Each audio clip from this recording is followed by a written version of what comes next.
Hello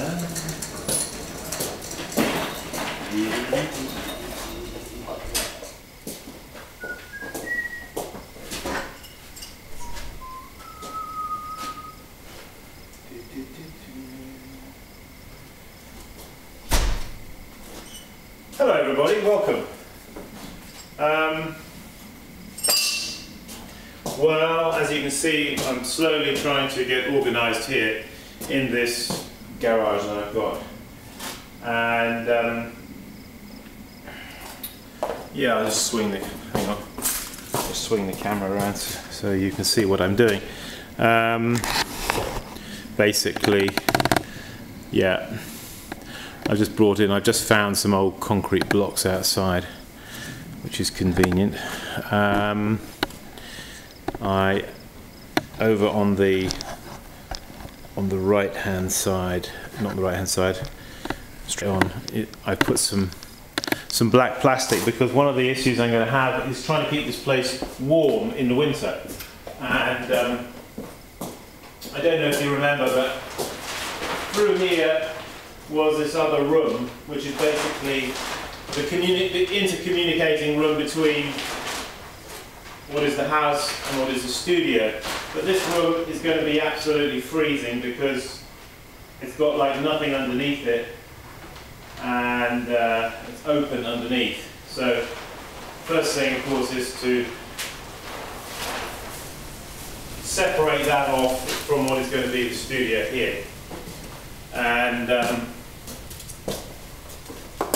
so that's that. Over more on the left hand side there, now you can see I'm beginning to get some shelves up. Been busily working with my electric screwdriver. Don't try and do it manually by hand, for goodness sake. Get yourself an electric screwdriver, save yourself a whole lot of work.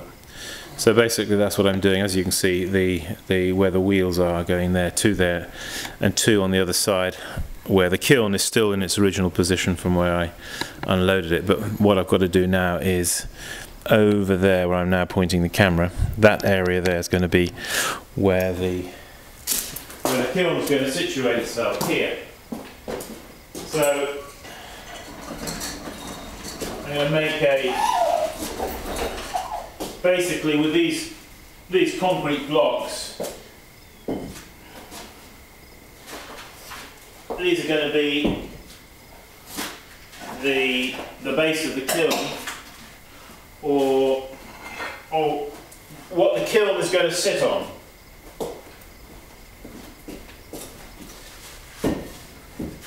Now, I don't have any concrete blocks. I just made use of what I could find here.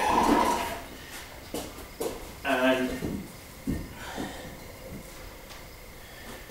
in fact, I don't know what happened, but I did have a proper base to this kiln, but somehow the base got left behind. It was only just a square rectangular thing with little legs, that was all. But so I'm going to improvise with these blocks. That's what you have to do, isn't it? If you haven't got, you have to make use of something else that'll do the job. So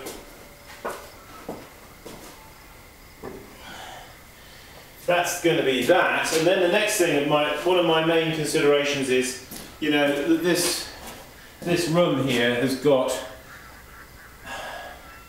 it's not got a particularly high ceiling. Maybe I'll just swing the camera up there so you can see, but it's got these sort of, you can see it up there, you can see the two motors for the two doors and the rails that bring the doors up. Anyway, in the middle of winter when it's cold, I'm not going to want to be opening these doors, otherwise all my heat, and I'll talk to you about that in a second, all my heat is going to escape. So I still want to be able to fire the kiln. So what I'm going to do is I'm putting it here, you see, by this window, because I'm going to rig up here above the kiln a hood or a cowl. Are you hearing me over there? A hood or cowl to go over where the exhaust of the kiln is going to catch all of those waste gases, and it's going to catch them and it's going to take them out of that window. That's my plan anyway. So basically in this area here, in this general area I should say, I'm going to have that kiln. I'm going to put it back together again, reconstruct it like I had before in Barryville, but put it here. And then I've got my raku kiln, of course, and if I was doing raku, then I would probably open one door, you know, so we can get the buckets out. I don't want the smoke, a build-up of smoke in here. So that's just to update you with, you know, in thinking about a pottery workshop, the sort of things you have to think about are, at least the things that go through my mind, are basically, you know, an area where you're going to have your wheels, a making area, in other words. And it's good to keep that sort of separate from everything else. So a making area and then a glazing area. Now what I want to do is, and I've been along to here in State College, they have a university and they have a salvage part there, you know, where they salvage all these old computers, desks, chairs, filing cabinets, everything. But they've got some really nice tables, quite long tables. I mean, they as high as this, you know, quite heavy. And I'm going to have, if I could get one or two of those, they're only like $20 each. A couple of those in here, in the middle of the room. That's an ideal area for glazing. You've got a nice long table. You can then put your glaze buckets underneath the table. And, you know, when it's time to do your glazing, you've got lots of space to be able to work. So, making area, what did I say? Making area, yeah, glazing area, and also it's nice to have a place where, obviously in the making area you want all the pots that are greenware, leather hard, etc.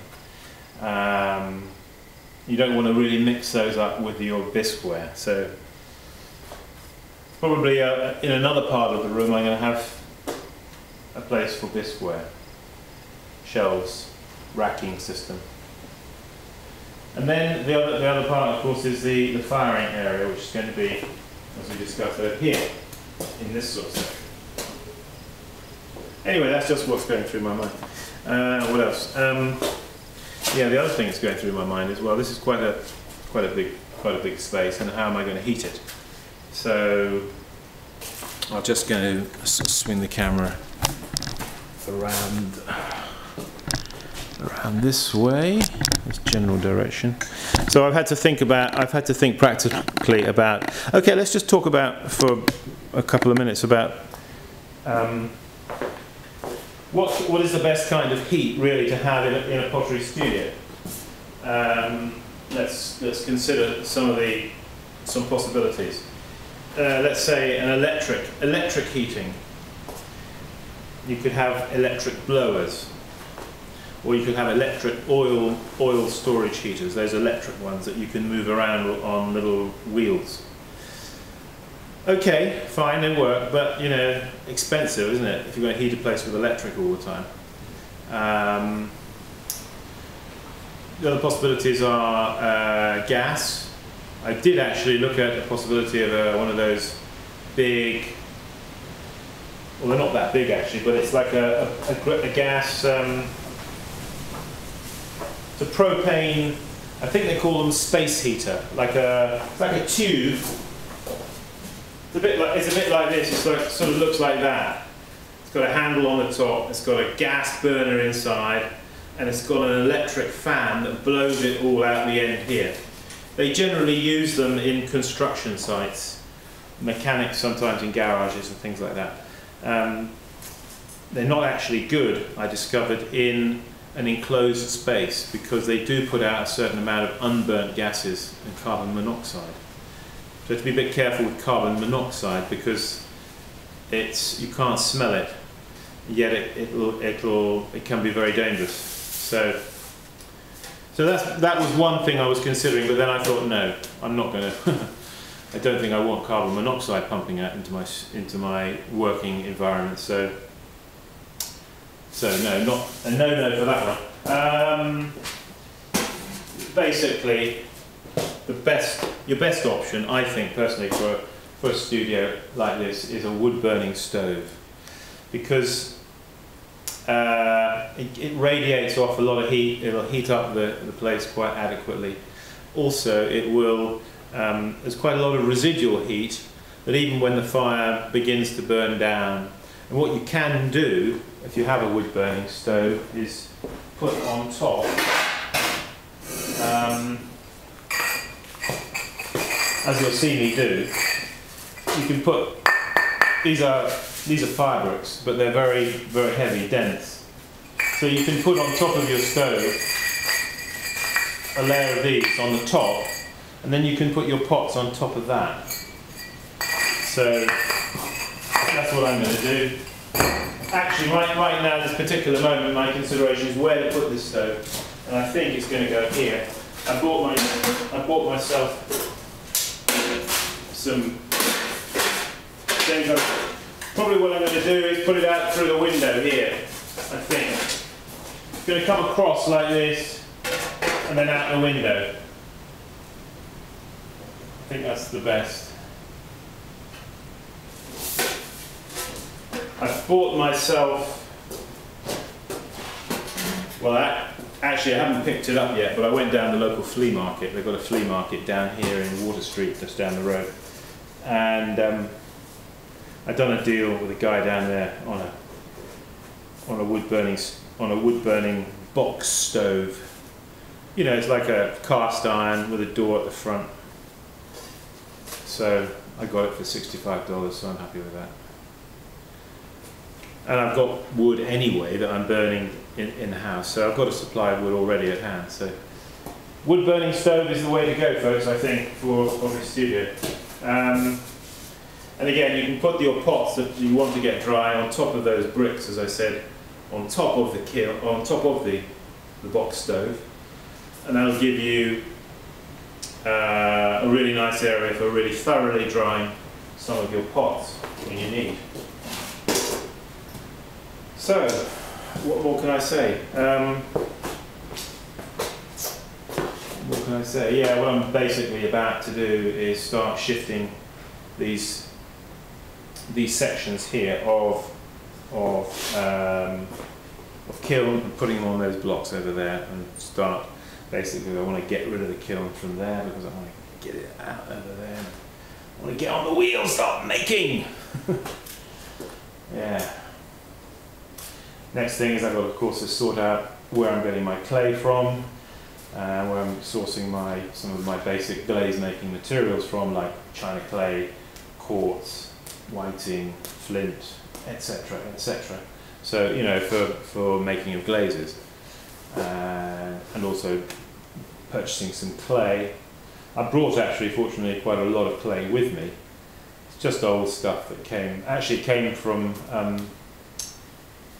just down the road here in Pittsburgh, Standard Ceramic Supply. So I may be going back to them, or, well, we'll see. I'm actually really after, I wasn't very happy with the clay I was using. Not that there was anything wrong with the clay, but I'm talking about before, because I actually really wanted a darker coloured, a clay that gave me a darker colour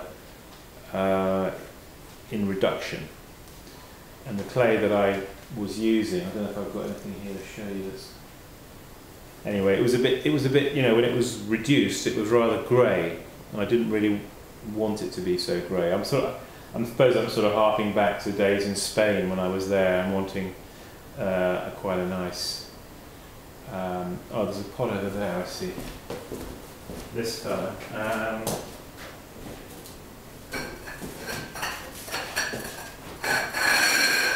Yeah, well, this one was made out of it. This one was made out of it. It's sort of grey, but I really want it to be a nice toasty, a nice natural toasty colour. You know, without having to spray it with wood ash or what have you. So I'm just basically trying to fill you in on what I'm about here.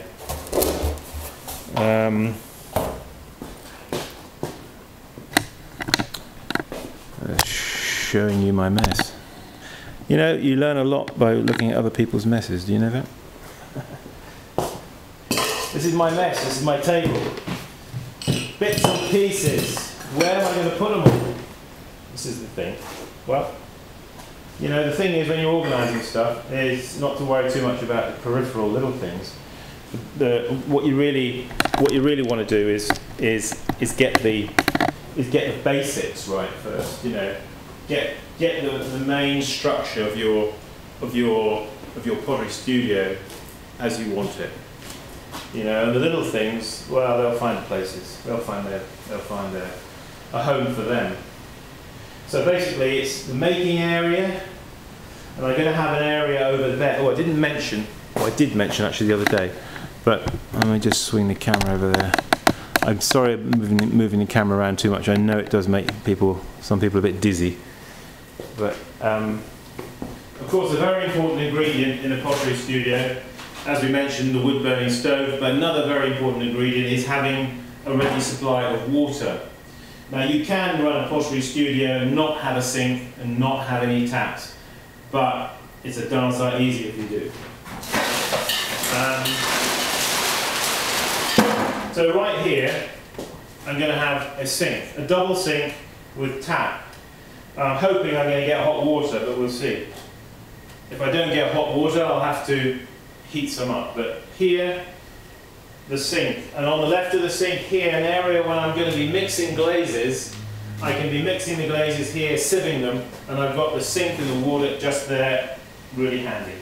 And then I can keep the glaze materials themselves, and I went out and bought, I'll just show you, a load of these guys. Okay? These are like $2.50, and you can these will make good glaze storage for your raw materials.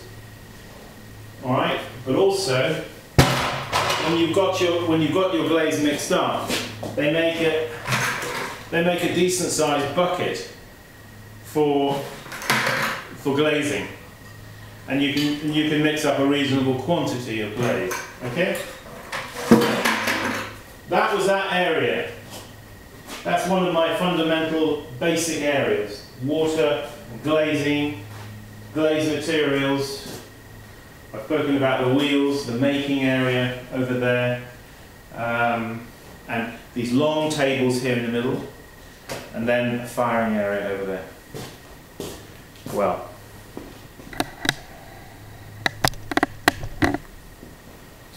I think that's it really for now. That's as much as I can talk to you about. You know, what I of course want to do is get back on the wheel and get throwing. But I've just got to do a bit of this basic setting up first, of course. Okay, that's all. Simon Leach saying, keep practicing, be organised, and it'll all come together. See it.